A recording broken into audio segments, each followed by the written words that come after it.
Hey, what's up everybody? Today I'm going to do a box opening on this RC8.2e factory team kit. But not only am I going to do a review, I'm going to show you what I got to put in it, kind of go over some reasons why I got them. And then I'm also going to do, as I build it, I'll do like little short videos, any problems I come across, any tips or tricks, and just basically you can see how the build went for me, how it went together for me. And then I think I'm even going to take it and like video my first race, kind of do like a mini documentary on the associated RC8.2. So let's get into the box opening on it. I did crack the box open just to make sure that there was kit in there. So the stickers, I did open them up a little bit. They're actually, I have to reopen them here on the back. They do work when you peel them off. That chrome seal comes apart. Alright, so let's see what we got here. In the kit, you open it up, sticker package, your wing, a J Concepts wing. Nice, thick, sturdy wing. Shock towers. Good quality shock towers. Some blue aluminum hinge pin holders. Out drives. Man, there's a lot of pieces in here. I don't even know if I'm going to take them all out. The parts look like they're really nice parts though. Really nice machinery. You know what's another difference too? Is all the parts, the colors, at least that I can tell so far, are, well, that one's a little bit off, but that's a different piece altogether. All these pieces though are matching in color. It might be hard to see through the bags, but for me I can tell. A lot of times they anodize these things at different times, and the mixture or whatever, or the process of putting it on might vary. So you'll get some pieces that are dark blue, and some are light blue, and some are medium blue. It kind of sucks sometimes. But these are coming out pretty good so far. Real nice. I mean, they even machined it after they anodized it, so you get the like chrome silver effect looking coming through. This does actually look like it's the same color, just I think when you at a different light it kind of looks different. This is the motor mount. Thick motor mount. Let me see. Oh, I don't know where my caliper is. Hold on, let me get a caliper out just so I can... Looks like I'm not going to find one. Measuring tape. So, this thing looks like it's just past an 1/8 of an inch, I guess. It's thick though. That looks really sturdy. Here, I'll just open it so you guys can see. I mean, I gotta open all this stuff anyway, so. Right out of the package here. That's thick. I mean, oh. I'll see how that works. It slides on there. Here's not really a normal pencil, but yeah, it is a normal size. I mean, it's thicker than a pencil, so that's a good motor mount. Let's see. Sway bars, some more out drives. God, that's so light, those out drives. I've heard that they're kind of weak and because they're soft or whatever, but geez, they're light. Some 30 weight shock oil with some silver springs. Forgot what the rate was on these springs. I think it's like 4 pounds for the front and 3.8 or something for the back. So 30 weight shock oil. Got some, man, I just bought this too. Some 5,000 weight diff oil. I think out of the box they tell you to run 5,000 front, rear, and center. J Concepts body. I forgot what this body's called. The Illusion body or something like that. It's pretty cool though. It looks nice. I like the real low swept back, you know, in the back there. It's not super thick, that's for sure. It's actually really thin. But that's cool. You know, I like all my stuff really lightweight. I mean, when people think about like lightweight stuff, the advantages of lightweight are so great. I mean, when you hit things, there's not as much force behind it to break things. It's just the way to go, really. I mean, there's some cases where you do need weight, but it's just the way you transfer weight, I believe. So this is a nice body. Let's see. It's got the 83 millimeter wheels. They're a little bit bigger in diameter, and that doesn't mean that these are just regular J Concepts subcultures for an 8 scale buggy that I got. They fit on these rims though, so don't worry about that if anybody's thinking about that. I even called and made sure. So all it does is it stretches a little bit more, so the sidewall doesn't have so much flexibility on it. And if you look at setup sheets, all the pro top guys are using these 83 millimeter wheels. Looks like a differential case and a chassis brace. Top plate for the center differential, and some foam. Geez, there's a lot of parts in there. Those are probably the rear arms, hub carriers, drive shafts, all kinds of stuff in there. Look at this sticker sheet, guys. Whoa. That should do for a couple cars or a couple bodies at least. Again, give you a big old tool in there. That's a big one. I mean, that's almost the size of my hand. Antenna tube, free certificate for VRC, which I really want to try that. I think my computer's too retarded though, but that's like the hinge pin holders or whatever, so you can adjust where they're at. And it looks like they give you all of them for every setup you probably can come across. God, that's a lot of sticker sheet. Oh, here we go. Nice chassis. It's got that hard anodized look to it. It's been machined out, and I hope this is coming through on the video. Yeah, kind of. The plastic bags are kind of messing everything up. Been machined out everywhere. Looks really nice though. Really nice. Not super duper thick, but it's like the standard size, I guess. It's not, I think it's 3 millimeter. Some of them are like 4 nowadays, I think. The window masks, and I don't know, something J Concepts, a pit boss. That's not important. This looks like it's the radio tray, servo tray, arms, servo arms, the battery. Oh, that's what it is. I think it's maybe part of the battery. No, it might be part of the battery tray. I'm not sure. It's kind of hard to see stuff. These are the side. What do they call them? Dust guards or debris guards or whatever. I can't think of the name right now. This is differentials. It's got the spiral cut differentials. Plastic spur gear, which is okay. That's fine. I would probably run a plastic spur gear in it anyways. I don't like my stuff to sound like a chainsaw or like everything is rattling inside of it. Lightweight outdrives, which I can tell they're lightweight.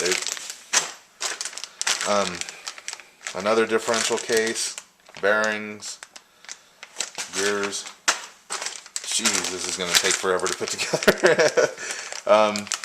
This looks like it's the front brace. I guess you call it the front steering brace, I guess. Looks like it's all good quality, thick. It's a servo saber. Real thick, nice servo saber there. Heavy duty spring. Looks good. I mean, I'm sorry I'm not opening this stuff up, but I don't want to start losing parts or anything. Looks like it's the front arms, front bumper, more bearings, bunch of more parts in there, a bunch of parts in there. Oh, beautiful shocks. I think these are 16 millimeter shocks, I believe. They look nice. Nice tool in there to put your shocks together. That's a good one. That's one you keep for a while. I mean, you don't need to go buy one of those $30 aluminum ones. If you get something like that, it's fine. And you know what? These ones help from scratching it up because it's plastic. So I like these better than a metal one for sure. An Allen wrench. I guess you're supposed to put the whole car together with that. You know where that goes. This is cool. This is straight from China, but maybe it's not. I'm sure it is. This is a quality control. They checked off every single bag by hand. It's been checked off with a mark or with a pin. So that's kind of cool. I mean, that kind of shows that they care. You know, one more bag.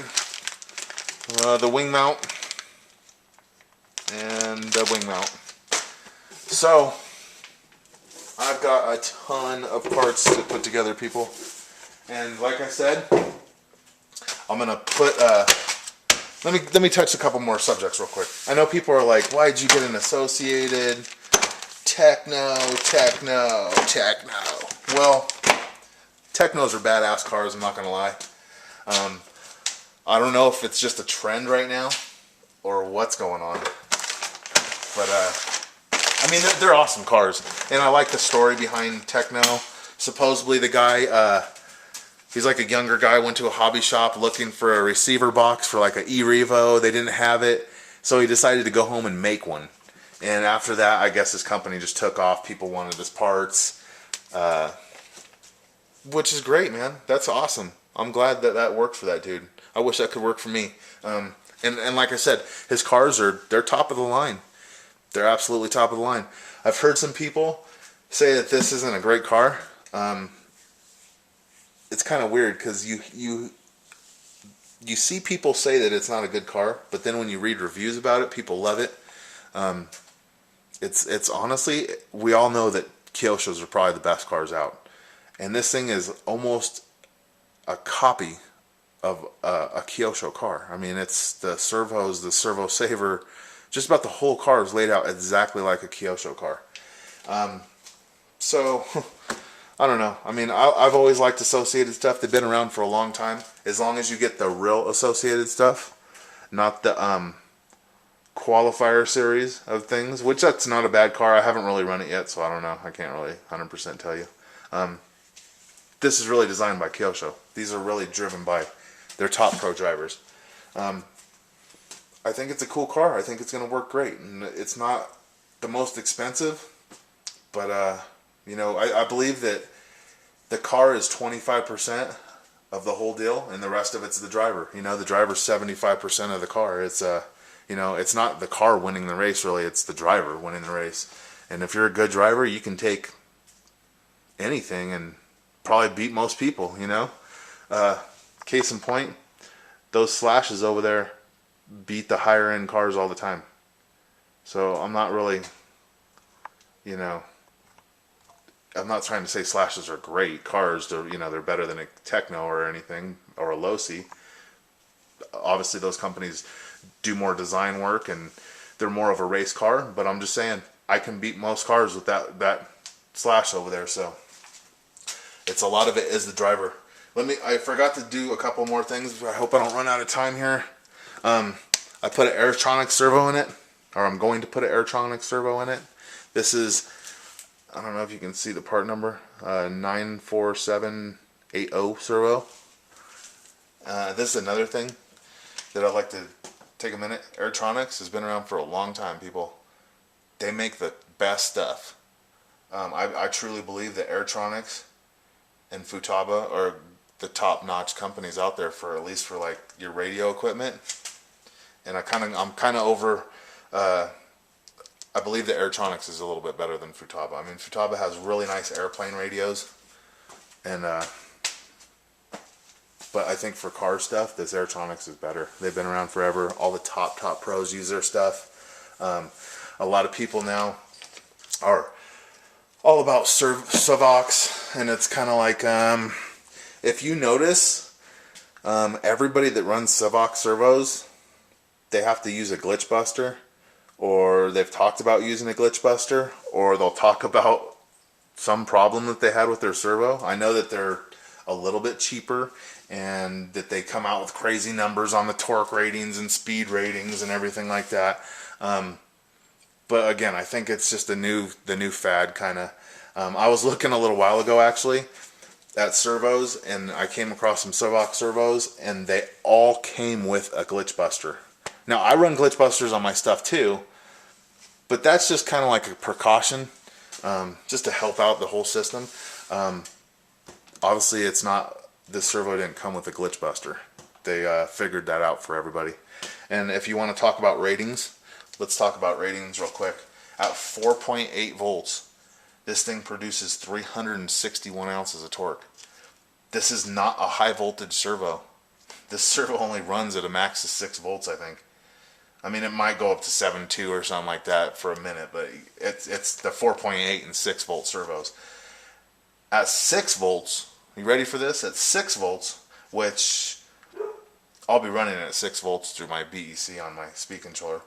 6 volts, 423 ounces of torque. That's like 23 pounds or something. That's incredible. Okay, now I know you're like, oh, what's that doing at 15 minutes? No, it's doing 423 ounces of torque in 0.15 seconds. That's, I mean, yeah, it's not super fast, but I mean, I'm not running on a super tight, small track either, where and it's not about, I believe that when you get into the heavier cars, it's definitely about the torque. The torque is going to hold the front wheels straight when this thing's, floored and hitting the bumps and everything. You don't want those wheels to start, the front wheels to start doing like the gyro effect. This strong of a servo can kind of really lock it down, and it just makes the car easier to drive. So that's a little tip. I mean, fast servos are really great for planes, helicopters, touring cars, two-wheel drive buggies, and like lighter cars. I think that they work good. And you want a fast servo on everything, but like I said, take the torque on a heavy car over the speed for a heavy car like a truggy or a buggy. So this is a servo. These are, I don't know what the retail is on them. I got it for a different price than most people do. So this is a good servo for if you're looking for a top-notch servo that's not a high-voltage servo. That's the one to look for. Again, it's a 94780. The receiver I'm going to run in it, Airtronics, of course. Got to go with the reliable Airtronics. This is an RX371W. It's a waterproof servo.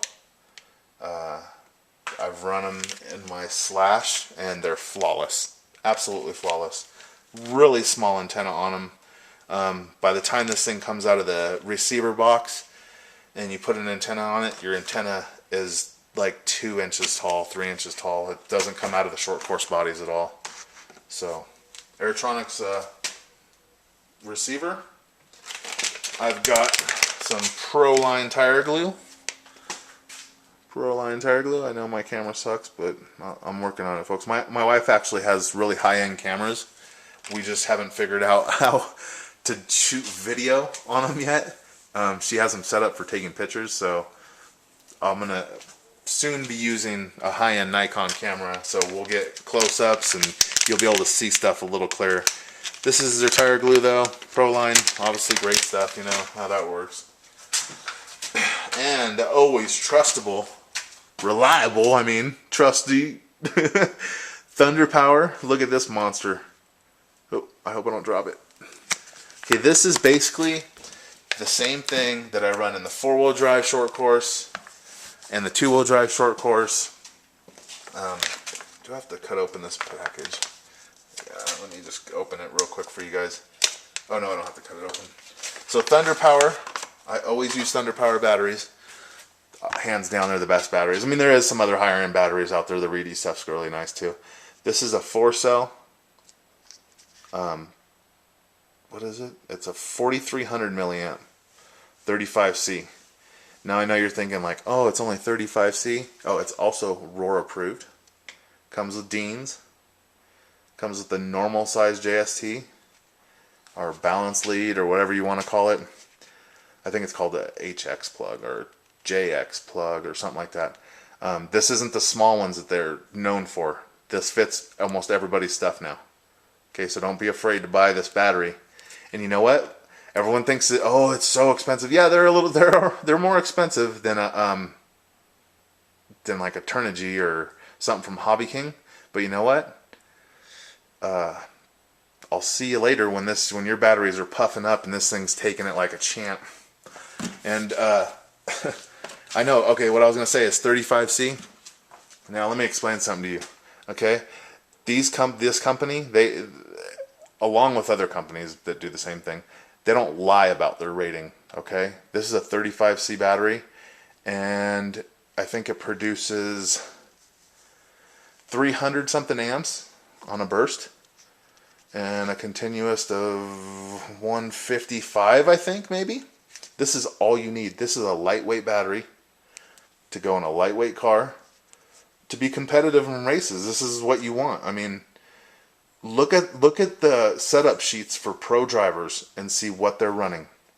Okay, if you look at a setup sheet for this, I don't know what setup sheet it was, but one of them, the guy was running, one of the pro top drivers was running a 3400 milliamp battery in his. Okay, because they know that lightweight batteries, you don't need a 7,000 milliamp battery in your car. Maybe if you're using junk batteries and you want to get the high amps out of it, maybe you should go that high. But when you use a quality battery that can handle it with a low, these batteries have a super low internal resistance on them. Okay, so like I said, when you have a good battery, you don't need to run the super high C rating. You can get away with a lower C rating and a smaller pack. I wish I had the 2-cell out here. Like I said, this is the same exact battery I run in the Slash and the 4-wheel drive. Never had a problem with them ever. They charge perfectly. They're balanced perfectly. They're lightweight. I mean, I still have to do a review on the 2-cells, but let me tell you something. After a 7-minute main, coming in first place in a race, my batteries don't come off hot. If I throw them on the charger, haven't even taken 1,000 milliamps out of them. Okay, and that's just the quality of the battery. I mean, that's just how they go. They're just good batteries, and I'm always going to use them. I mean, I might switch it up and get something different one day, but for racing, that's what I go for. You know, if I was just going to be playing in the street, yeah, I'd probably get a cheaper battery, but like I said, you want top quality stuff. That's the stuff to get, I think. Okay, I guess I'm going to kind of wrap it up because I'm going to run out of time here. This is already a 20-something minute long video. Stay tuned, and I'm going to show you guys everything. Oh, real quick, I got subcultures for this. I already said it, but J Concepts, subcultures. I think it's the blue compound, which should be a good tire for a little bit heavier car. Okay, I'm going to wrap it up. When I start putting it together, I'll kind of do little flash videos of me putting it together and how it went, and I'll talk to you guys soon. Thanks for watching. Bye.